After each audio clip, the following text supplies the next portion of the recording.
let's actually move on to tech support. To some tech support questions. I'm gonna let you choose. I'm gonna let you choose the first question. Okay. I haven't even looked at these since I have to refresh my page here. Neither have I. So I'm looking. For those that don't know, for the $10 and above Patreon supporters, you can go to our posts on Technical Alpha. Each week, Adam posts up a picture that says tech support week 8, week 9. Next one will be week 10. And then you leave a comment on that with your question, and we pick a couple of them that we think would be cool to ask or to answer. That one's for PanicSwitched. Do you see anyone yet that you're interested in? I'm almost done reading them, so I'm just seeing what's here.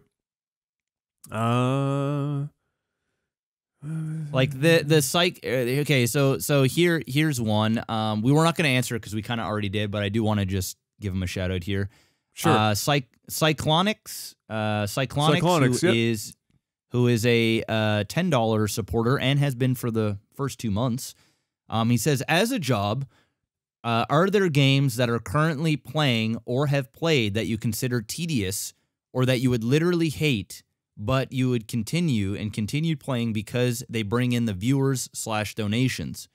Are you in a position to select mostly enjoyable games for you to play, or it's out of the question even if it is even in the foreseeable future? So basically he's saying, you know, are you willing to play a game that brings in large viewers/support that you hate or that is very tedious, kind of like, for example, when I think about it, Boshy, you know, I want to be, you know, a Bosch or whatever.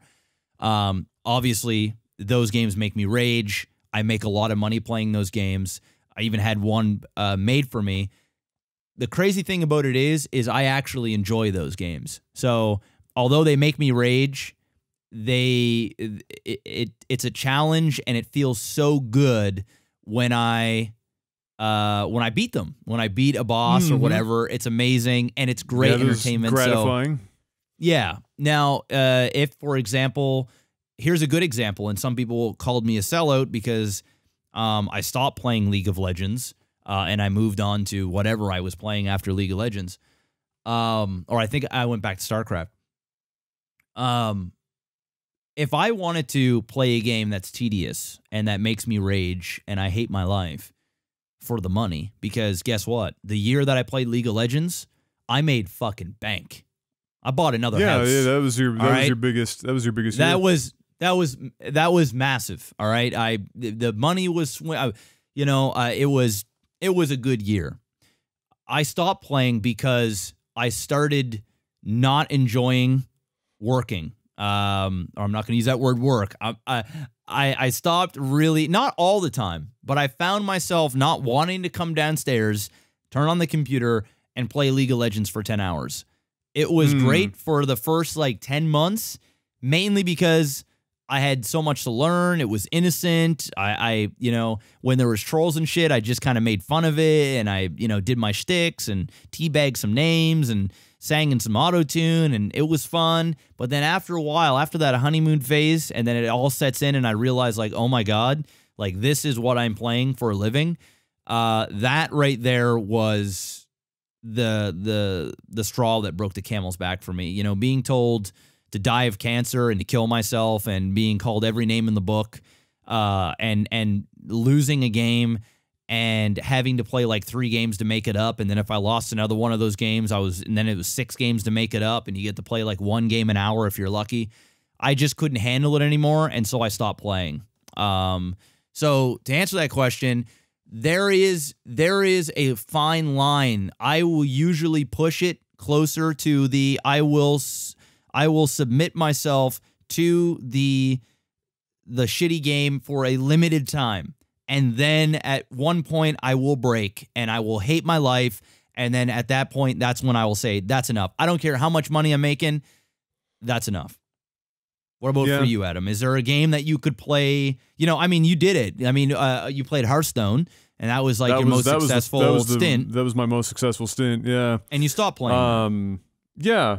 Well, most successful in terms of viewership. I didn't make, you know, the most money I ever made in a year was had almost nothing to do with anything. I was just, if anything, it was just just so happened to be playing games that were relatively popular and for ridiculously long periods of time. But as far as viewership goes, yeah, Hearthstone was it. But yeah. Well, I he also said viewer / donation. So I mean, in terms of viewership, okay. You know, would you play? Would you play a game right now if you were guaranteed, you know, to double your viewership all the time?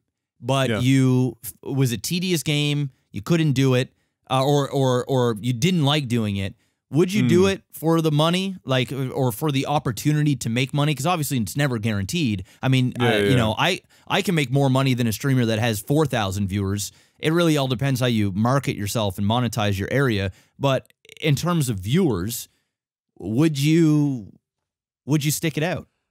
For viewers, if I was guaranteed viewership, which is, you know, you can't really say that because it's never guaranteed. If it was guaranteed viewers, then yeah, sure. I mean, I think anybody would do that because, at least for a short period of time, because then you give yourself a chance to grow your core community, and then, you know, that's where what you really want to do is you want to grow your core community so that you can go anywhere else and do whatever you want. So yeah, I'm sure I could do that if it was guaranteed.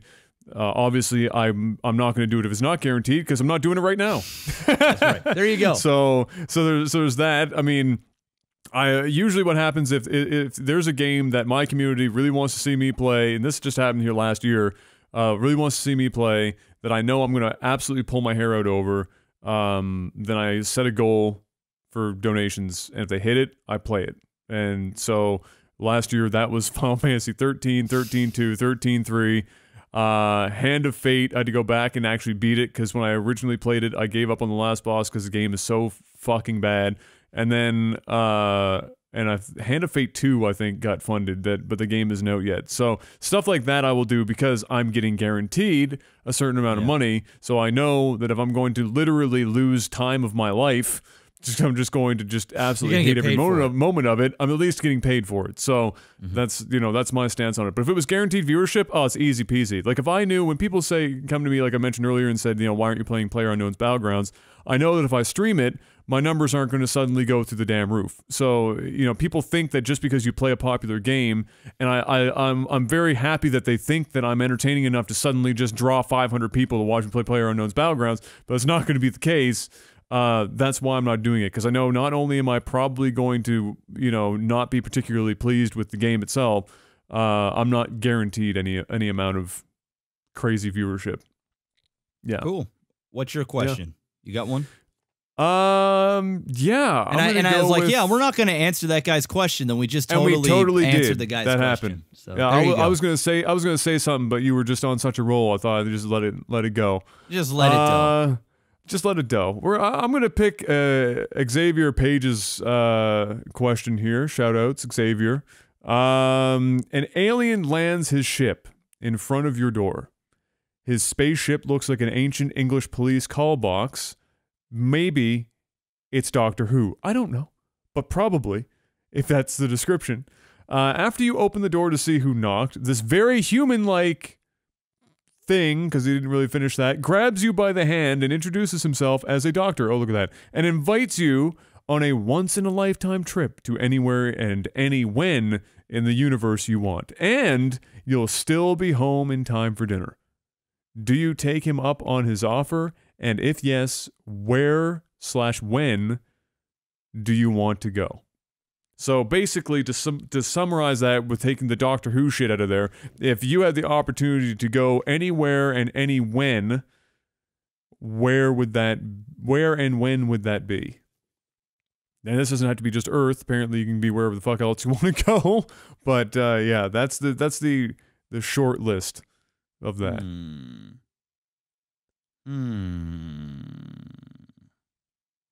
What about you? I'm gonna say that as much as I would love to like go into the future and see how we all decided to off ourselves as a race, I'm gonna go. I'm gonna go backwards in time. I've always been super interested in what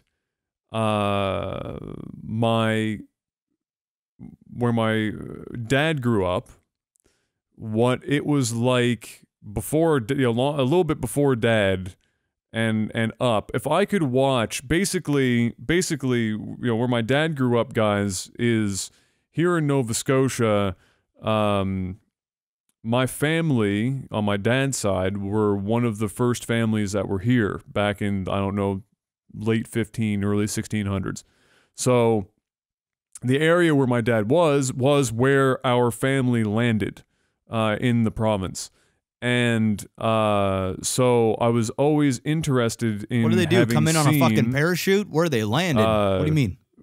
Well, when they landed, well, you can say where they landed by boat. It's like you're landing with the boat. Same thing. Okay. So, so that was you know, that whole deal. And I would love to have seen, you know, where I come from family wise, what that experience was like for them getting here.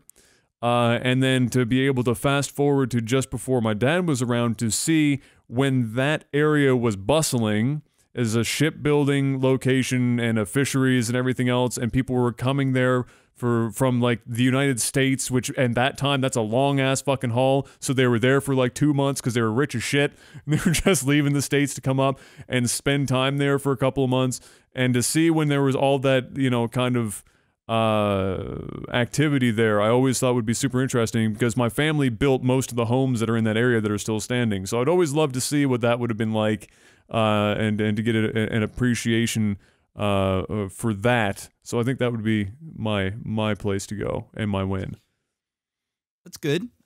Seeing the I think there's probably seeing a lot where of the families came from. A lot of marijuana back then, probably just a lot of weed. So.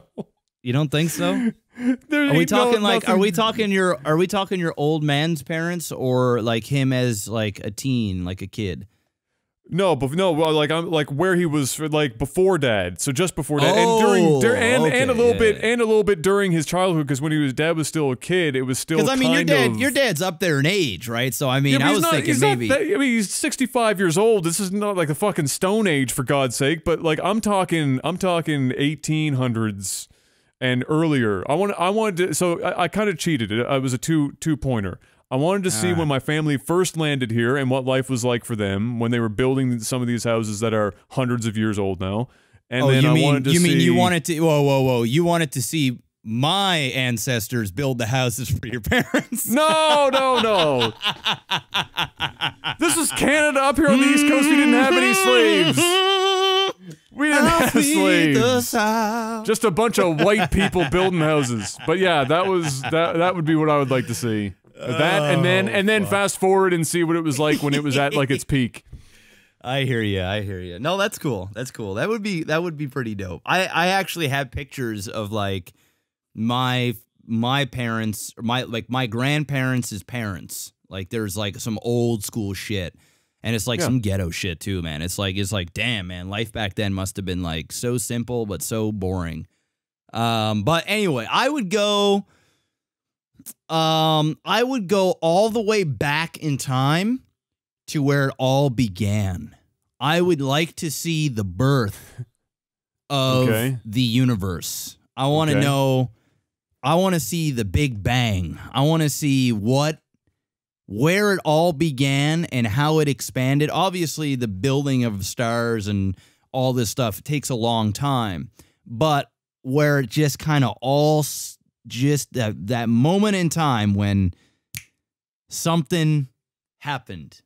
I would love to see, I mean, not even just see, but just to know how it all began. I think that would be just amazing, and it would be a pretty cool alien to be able to give me that vision. So I don't know if I can add too much more to that. It would be cool to see how it all started. It would either be that or going to another planet where the alien knows that there's life. You know, maybe go to the alien planet and see where he comes from or it comes from and seeing that. But I think overall I would much prefer to see where it all started.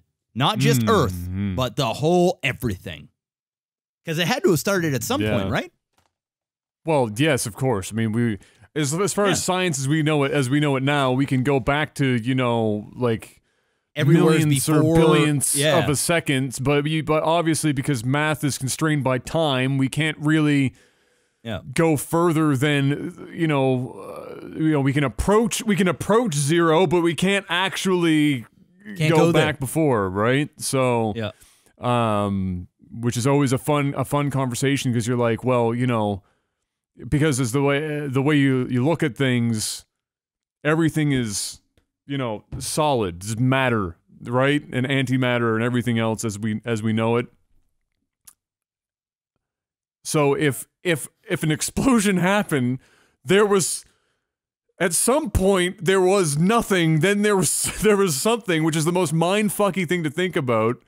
Yep. So like you're trying to think of like what. Well, that's as far God, as the human. Adam, that's God. Well, I mean, obviously people are, but the thing that's obviously a thing that people will lean back on, you know, whether it's God or some being, whatever the fuck. But like, because as far as your brain can comprehend, right? You know, we craft like a clay pot.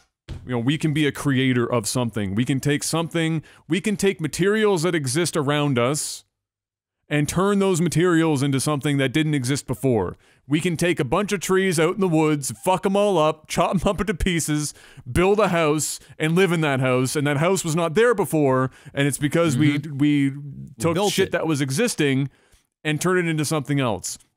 So the Big Bang is we just took, nothing into apparently nothing, which doesn't make sense to us because it doesn't exist. You know, we can't comprehend the fact that there was at some point nothing, and then it's all of a sudden there's something. And then I guess the follow-up that some people have to that, well, that's the assumption that there was nothing, but there could have always been something. But you're always going to have the nagging issue or the nagging question of, or at least I do, you know, whether you take it philosophically or religiously or whatever, is if there was always something,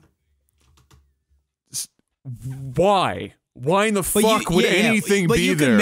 You can make that argument. So even if you're a believer in a god or you know a higher power of some sort, right? I'm not that type of person, but if you just said, well, you know, obviously God created everything, then you go, well, who created God, right? You know, obviously you always play that thing where it's like, okay, well, if there was nothing and some being made that, then who made the some being? You know, was there a being that made beings that made beings? Exactly. Exactly. It's at some point, I think it gets to the point where we're human, and at the end of the day, we are so insignificant, and we're like a small little shit stain, not even a shit stain. We're like a fucking speck of a speck of a speck of sand and this infinite ocean of just always expanding. And we're this species that is only going to be here for a very small period of time. Whether we blow ourselves up in 500 years or in 50 years, the universe is going to keep going for billions and trillions of years. And the small little tiny slither that we are here, which may seem big to us because it's all we know, because we haven't ventured out anywhere else. And even though we are educated enough via science to know that, you know, we have been here for 65 million years or whatever, the planet anyway, or however old the planet is, it's the simple fact that when you think about how long humans have been here, it is so insignificant and so minuscule that you wouldn't even see it on a graph. Like you wouldn't even. It's almost like we don't exist. It no matter, even if we as a species we live for 50 million years, it's nothing. Literally fuck all. So for us to even try and comprehend how it all began and to pin it on a god or a god of a god or something. It's just so, in my opinion, so irresponsible and dumb to even think that we could come up with some try and make sense of it in any way, whether it's through science, whether it's through a belief, anything, to think that we could come up with, we can make theories and we can have fun and do all that stuff, and it's great for our imagination, and it's awesome. Like, I get bubbly when I think about it, but at the same time, it's like, we're fucking dumb. Like, we don't, literally, we can't even begin to comprehend. I'm having a hard time even describing how we can't even comprehend. Yeah. That's why I used the creator example, right?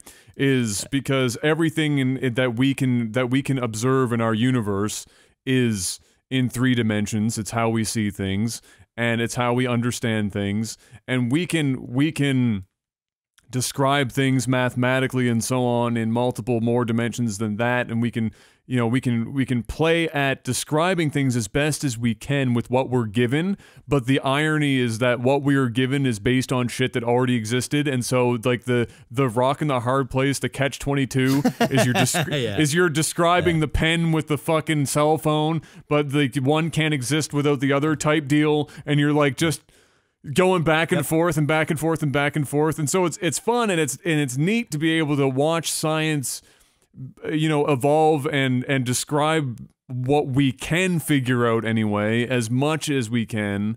But ultimately, science can only take us so far. As something I've always said, is science literally has an endpoint. There is actually an endpoint to science. You can definitively know everything. The odds of us getting there, pretty much zero. But technically speaking, in my opinion, because of how humans are within the universe, how we occupy this space and how we observe it and how we are capable of observing it and working within it, there's a finite amount of information we can glean from that and actually make sense of, because of how we are. So it's fun to watch us approach that maximum, which we're not even remotely fucking close to, but it's weird sometimes to think about the fact that there is a ceiling that you'll never be able to break through. Like, you can't get beyond that point. Some people might disagree with me, but whatever. Science is a descriptive language, and it describes things that we can actually comprehend. See.